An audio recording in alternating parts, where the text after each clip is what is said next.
زن و شوهر شهرستانی که یک پسر 3 ساله به اسم پویان داشتن تصمیم گرفتن از هم جدا زندگی کنن. این زن و شوهر از روز اول ازدواج مشکل داشتن و ازدواجشون سنتی و فامیلی بود. همیشه با هم ساز مخالف می زدن و اصلا میونه خوبی با هم نداشتن.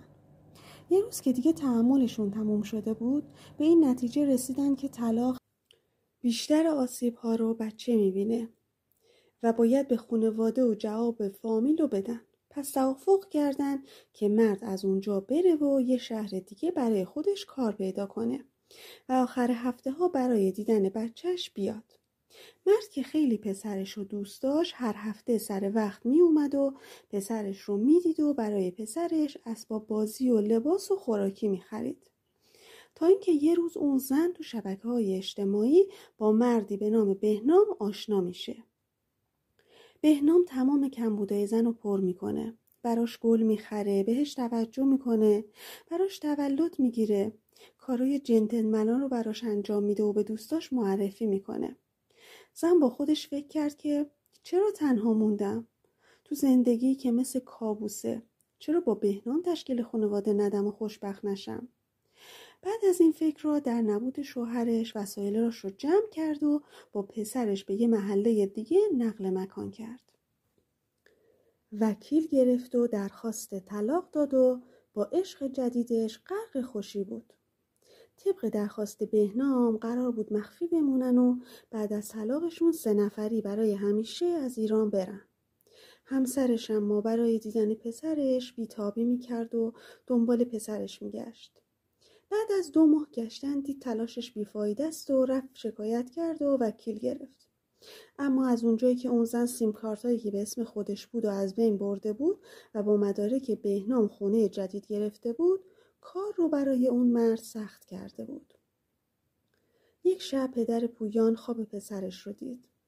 خواب دید که پویان تو کوچه بازی میکنه که ناگهان یه سگ سیاه بهش حمله میکنه و دست و پاشو گاز میگیره.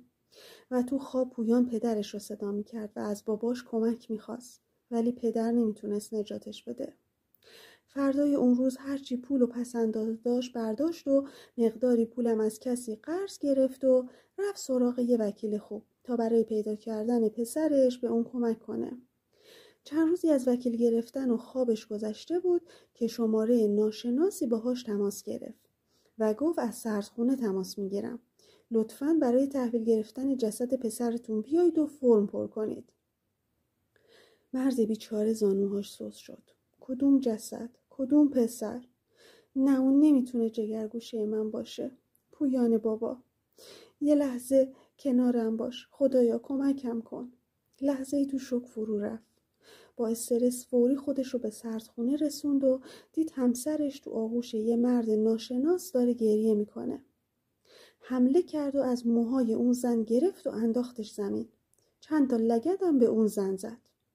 بهنام اومد جلو و ممانعت کرد و چند تا مشتم به سر و صورت بهنام زد. مردم ریختن و جداشون کردن. داد زد بچه منو کجا بردی بودی؟ بی آبرو. با بچم چی کار کردی؟ فحشای رکیکی میداد که اون مرد رو بردن تو اتاق و راهنماییش کردن که پرونده فوتی رو بخونه. گویا علت فوت پرت شدن از پله ها نوشته شده بود و ضربه‌ای که به سر اون پسر خورده شده بود. پدر پویان کاغذها رو تو هوا پرت کرد و با ناله و حق حق از اتاق بیرون رفت. برگشت خوابگاهش رو اونقدر گریه کرد تا خوابش برد. توی خواب پویان رو دید که داره گریه میکنه و از پدرش کمک میخواد. داره غرق میشه. تا خواست دست پسرش رو بگیره سایه سیاهی افتاد و پسرش رو غرق کرد.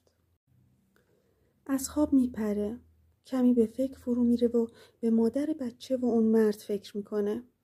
با کمک وکیل درخواست بررسی جسد پسرش رو میده و توی این بررسی‌ها چیزی که فهمیدن شوکه شدن. بدن بچه پر بود از کبودی‌های کوچیک و بزرگ. بعضی از زخم‌ها کهنه شده بود. یه جای دندونم که انگار یکی اونو گاز گرفته بود روی ران پاش دیده میشد. هرچی بیشتر بررسی میکردن بیشتر شوکه میشدن. پویان علاوه بر آزار جسمانی مورد آزار جنسی هم قرار گرفته بود. حتی بچه مدت‌های طولانی هم گرسنگی کشیده بود و خیلی وقتا تنبیه بدنی می‌شده. پلیس وارد عمل شد و بلافاصله بهنام و مادر پویان رو دستگیر کرد. بعد از مدتی بهنام به همه جرماش اعتراف کرد و گفت درست پویان از بالای پله ها افتاد، ولی من هولش دادم چون میخواستم از شر این بچه مزاحم خلاص بشم.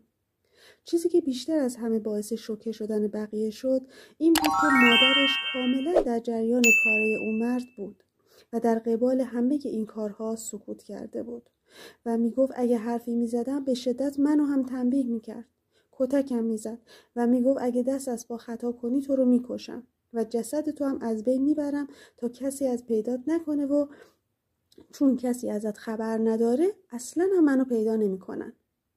منم میترسیدم و عکس العملی نشون نمیدادم. بعد از اینکه کتکاش روی من و بچم تموم میشد میومد و با قربون صدقه از من و پسرم عذرخواهی میکرد و میگفت دست خودم نبوده، خیلی عصبانی بودم و این دفعه آخرمه. قاضی پرونده دستور داد تا سلامت عقلی اونا رو مورد بررسی قرار بدن. 3 پزشک اعصاب و روان سالم بودن هر دوی اونا رو تایید کردن و قاضی به هر دوی اونها اشد مجازات رو در نظر گرفت و حکم نهایی رو صادر کرد. حکم از این قرار بود: مادر پویان به جرم همدستی با مجرم و به نوعی مشارکت در قتل به 30 سال زندان محکوم شد. بهنامم بابت آزار و اذیت و شکنجه، تهدید به مرگ، رابطه نامشروع، اغفال و سوء استفاده، تجاوز به کودک نابالغ و قتل حکم اعدام با طناب دار گرفت و در تاریخ 8/4/1399 حکم اجرا و بهنام به دار آویخته شد. امیدوارم روح پویان عزیز در آرامش باشه و از خدا برای پدر پویان آرامش و صبر خواست دارم. دوستای عزیز، اگر از داستانای ما خوشتون اومده و دوستش داشتین، لایک یادتون نره و لطفاً سابسکرایب رو فراموش نکنید و زنگوله رو هم بزنید تا از داستانای جدید با خبر بشید.